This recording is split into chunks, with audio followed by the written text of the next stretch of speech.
10 ans ont passé jour pour jour depuis la tragédie de l'île Verte dans le Bas-Saint-Laurent.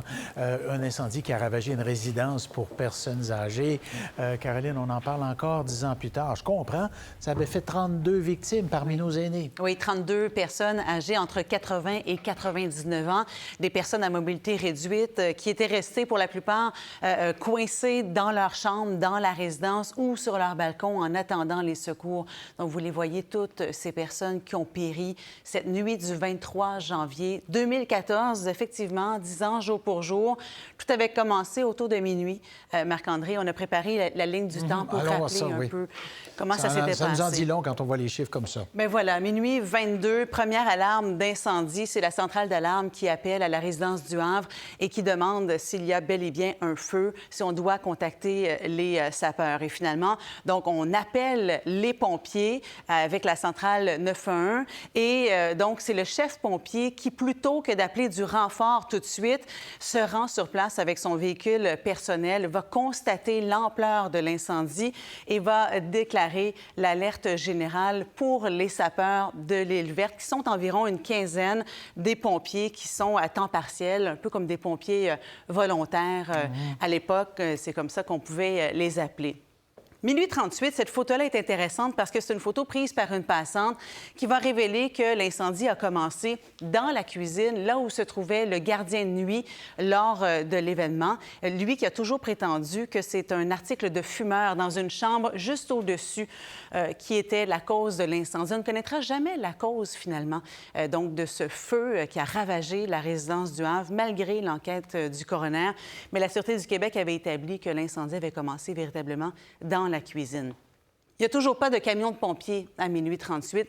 C'est à minuit 40 que va arriver le premier camion de sapeurs sur les lieux. Et par la suite, là, on essaie de secourir les gens qui, comme je vous le mentionnais, sont sur les étages, sont dans les cages d'escalier, peuvent se trouver également sur les balcons. Il y a quelques sauvetages, mais donc 32 personnes qui ont péri. Et l'identification qui va être très, très difficile. On s'en souvient, à Marc-André, ça avait été extrêmement long. C'était vraiment avec des traces d'ADN dans les décombres de l'incendie qu'on avait réussi donc à identifier toutes ces victimes. Ce qui avait été rapporté donc par le coroner par la suite, c'est que les délais d'intervention avaient été trop longs. La demande de renfort également. Toutes les municipalités qui avaient été appelées, mais avec de longues minutes, donc depuis après le départ, finalement, de l'incendie. Regardez ceux de Trois-Pistoles, 85 minutes après le début de l'incendie. Ceux de Cacouna, on est presque 3 heures après le déclenchement du feu. Donc, il y a eu quand même des critiques importantes par rapport à la formation des pompiers, également les gicleurs dont on a parlé beaucoup ces derniers jours. Il y a un texte qui vient de paraître sur Radio-Canada qui revient là-dessus et les recommandations qui ne sont qu'appliquées qu'en partie 10 ans après les faits aujourd'hui. Merci, Caroline. On va aller tout de suite à l'île Verte, justement, retrouver Marie-Christine Rio qui est là. Marie-Christine, on fait juste le film de l'événement ici, puis on est ému, puis on est bouleversé, puis ça nous rappelle tout ça, comment c'était arrivé. Imaginez, pour ceux qui vivent, justement, à l'île Verte, qui ont perdu des proches, ça doit être encore très, très présent, cette douleur-là. Oui, parce que vous le voyez dans les images qu'a présentées Caroline, ce sont des images des événements qui sont impossibles à oublier. Et c'est un peu ironique ce matin parce qu'on a sensiblement la même météo qu'on avait cette nuit-là. Une nuit glaciale où les vents soufflaient en rafale. Ce sont ces vents-là, d'ailleurs, qui ont attisé les flammes et qui ont rendu le brasier si intense qu'on a eu du mal à évacuer les aînés. Alors, 10 ans plus tard, oui, la douleur, elle est encore vive. On souhaite tourner la page, surtout se souvenir du beau quand même qui était ressorti de la tragédie, de cette solidarité, de cette cohésion qui s'était formée dans le village. On souhaite surtout oublier le grand vide qu'a laissé la résidence du Havre au cœur du village, puisque les décombres sont restés là pendant plusieurs années. Je vous laisse écouter l'une des voisines de la résidence.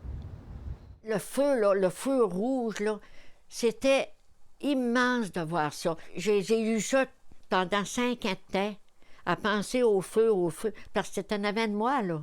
Fait que là, la brottisse était là, là. Fait que je l'avais, là. Je sortais dehors, j'allais marcher, c'était une marcheuse, moi, j'allais marcher. Puis là, je l'avais toujours dans l'idée, là.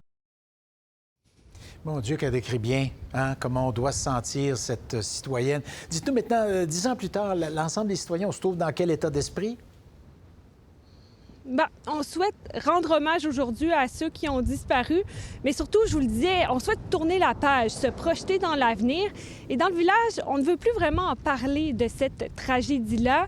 On souhaite un renouveau et l'un des symboles de ce renouveau-là, c'est la construction d'une nouvelle résidence pour aînés sur le même terrain que celui de la résidence du Havre. Une résidence, à ce qu'on nous dit, qui retiendra les normes les plus élevées en matière de sécurité incendie. Je laisse écouter le président de l'organisme à la tête pour la construction de cette résidence.